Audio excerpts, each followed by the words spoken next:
Hello everybody, Jet here, and welcome to something a little bit different today. I'm going to be talking about how to report bugs in Surviving the Aftermath here, because it is something they did, certainly from watching them at ParadoxCon. They seem very keen on getting player feedback, and I want to try and help you guys make sure that is as good and clear as possible for them. Having been a QA tester, I know it can be very hard working out player reports. Now, you don't have to go in as much depth as I'm planning on going into, but it just gives you a good idea. So, I've not got a bug on my screen at the moment, so we're just going to jump into the bug menu and kind of go through this. So, obviously, there's lots of different bugs, things where you can just give feedback or questions. We're going to go into bugs here. We are going to say we've got a bug. In our colony, which is this map here rather than the world map, you do have a few options. Obviously, try and just select the one which is best. Gameplay is an odd one because gameplay can include everything to an extent. It probably means how things work though. And then you give your feedback down here, how serious you think the bug is. So high serious. If it's something which is stopping you playing, choose high seriousness. If it's an annoyance, low seriousness. Anything else, medium.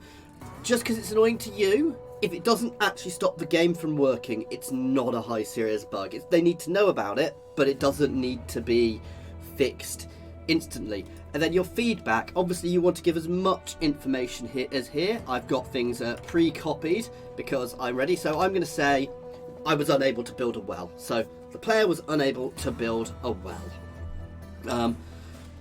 And then what I'd do is I'd pop all of my steps down in there to explain what was going on. Now, you don't need to go in as much details. This is me having done QA. I do select game, start the game, start a new game, build the colony with your options.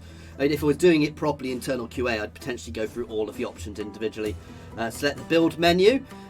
Select the water menu, then water well, then click to place on the map. I can't spell, as you can probably tell.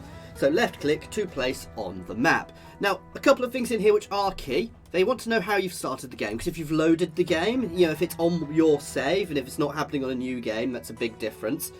So it could be something broken on your specific game. If you could start a new game and it works, that's something very key and useful for them to know. Potentially the options could tell them things, but, well, that's something quite easy to do.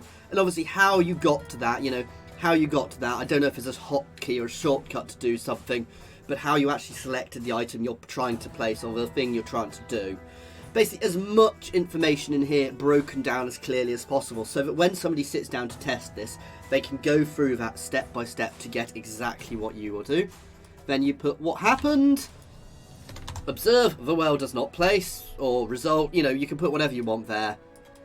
And reproductions, so how often this happened, how you got this. So in this case, we'll say it's a reproduction of 100% and 3 of 3. Now this is, again, you don't necessarily need to go in as much detail here. This for me is reproductions, 100%. I tested it 3 times, and of 3 times it happened. Obviously, I'm not going to click submit here because it's a false bug. I don't want to be sending them a false bug. But this just gives you a very good, quick overview, guys, on how to create a good, clear bug. The key things in there are as much information as possible in a clear and concise way. So splitting it down into steps is really good for them. How you started the game is actually quite useful, because if you've loaded a save, it's very different. And if it's on your save but not on a new game, it could be something wrong with your save. Still useful for them to know, however, because how that save broke could be useful for them to know. I don't know what other information is sent in the background when you send it. And obviously how you selected that thing, because if there's multiple ways of doing something, they want to know the way you were doing it when it broke.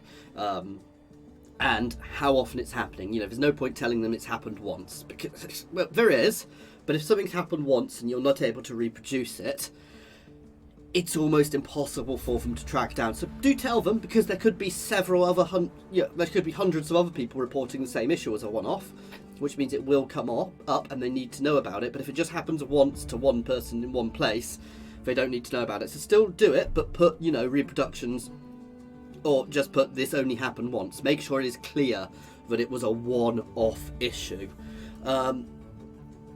And yeah, that's everything I really want to go through here. Obviously, I am going to be dropping a Let's Play of this later. I'm going to be starting recording that shortly, just to go through it, have a look at this. I'm probably not going to be doing multiple episodes, so I might be 2 or 3, because I don't know how much of the game there is yet. I've had a little bit of a play of it.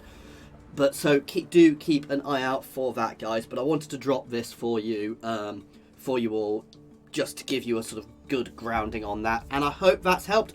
Any questions, or if you think I'm a numpty and I'm telling you to do this completely wrong, shout it out in the comments. And anybody new watching this, please like and subscribe. I hate saying that. Cheers, guys.